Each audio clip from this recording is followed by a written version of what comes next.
8 months ago, they didn't just fire me. They tried to erase every trace that I had ever existed in that building. But to understand how I walked back through those doors, you need to know exactly how far they made me fall first. I was the one who stayed until midnight. The one who fixed everyone else's mistakes without ever taking credit. I built a plan that would have saved this company millions. I just didn't know who would steal it from me. Director Daniel Young. My supervisor. The man who smiled to my face every single day while planning to take everything from me. He told me he needed it for the board meeting. Said we'd present it together. I believed him. I should have known. I should have seen it coming. But I trusted the wrong person. He stood in that boardroom and called it his vision. His strategy. His genius. My work. My sleepless. And not one person in that room even looked at me. Like I was never even there.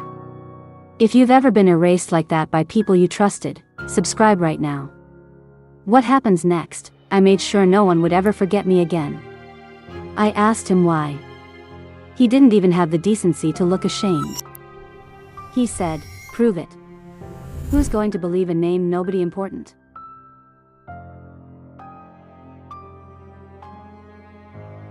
Then he said if I made a scene, I'd be unemployed by Friday. He smiled when he said it. Friday came faster than he promised. They didn't even let me finish the week. 2 years of loyalty, gone in 11 minutes. 2 years of loyalty erased in 11 minutes. That's all it took for them to throw me away. They thought they were watching me leave for good. What they didn't know, I owned 40% of that building. And I was about to take the rest. 2 years before they fired me, the company nearly collapsed. I bailed it out, anonymously, through a shell investment firm. Not for power. I wanted to see if I could earn my place there. I never told anyone. I wanted to know if I could earn my place there, not buy it. I wanted to be respected for my work, not my shares. I stopped crying after the first week. Then I started making calls. Quiet ones. I bought out 2 more silent partners. 40% became 61. I didn't need their permission anymore. I needed their attention. I wasn't becoming someone new. I was finally becoming who I always was underneath the exhaustion and the betrayal.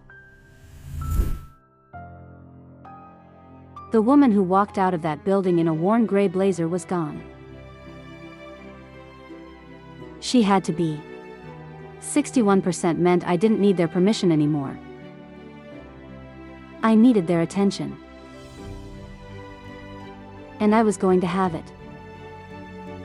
I called an emergency shareholder meeting. Mandatory attendance. No explanation given. Let them wonder. Even my old coworkers had no idea what was coming. Not even Grace, the only one who was ever kind to me when I had nothing. Director Daniel Young read the same notice. For the first time in 2 years, I saw him hesitate. Good. 8 months after they threw me out, I stood at those same doors. Different woman. Same building. Same score to settle. I watched their faces change one by one. Recognition. Confusion. Fear. They remembered the woman who left with a cardboard box.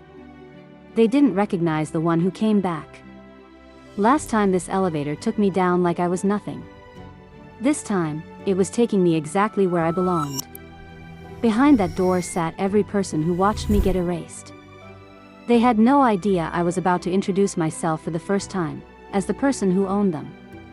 23 faces turned toward that door. 23 people about to learn exactly who they had fired 8 months earlier. I walked to the head of that table like I had walked there 1,000 times before. Because in my mind, I had. Only one person in that room wasn't shocked. Chairman Anthony Choi had known my secret for 2 years. He had been waiting for this moment too. But Director Daniel Young, the man who smiled while he destroyed me, looked like he'd seen a ghost. His ghost had come back with receipts. I sat in the chair no one expected me to ever sit in. The one they thought I wasn't good enough to even approach.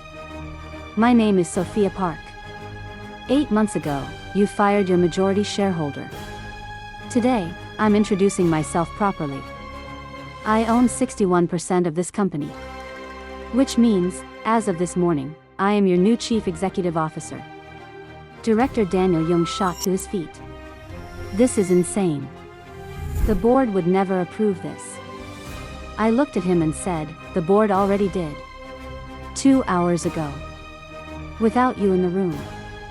For the first time in 2 years, Director Daniel Young had absolutely nothing to say. The smile was gone. Then Chairman Anthony Choi slid a second folder across the table. And what was inside it was about to end Director Daniel Young's career entirely. Director Daniel Young hadn't just stolen my plan. He'd been quietly funneling vendor contracts to his brother-in-law's company for 3 years. Stealing from the company he claimed to love. He tried to deny it. Tried to call it a misunderstanding. Tried to blame anyone else. Nobody at that table believed him anymore. The mask was off. I watched 2 security guards walk toward him. The same way they once walked me to the elevator. Full circle. Same elevator. Same cardboard box. Funny how things come full circle when you play with people's lives. But justice wasn't finished yet. There was one more person in this story who deserved something, and it wasn't punishment. It was recognition. I asked for Grace specifically. She had no idea why. She probably thought she was in trouble for being kind to the wrong person. You were the only person who ever brought me coffee on the nights I worked until midnight. When everyone else pretended I didn't exist, you saw me. I made her director of operations that same afternoon. Kindness, it turns out, I remember too. Especially when it cost someone nothing to give it. She cried. I let her.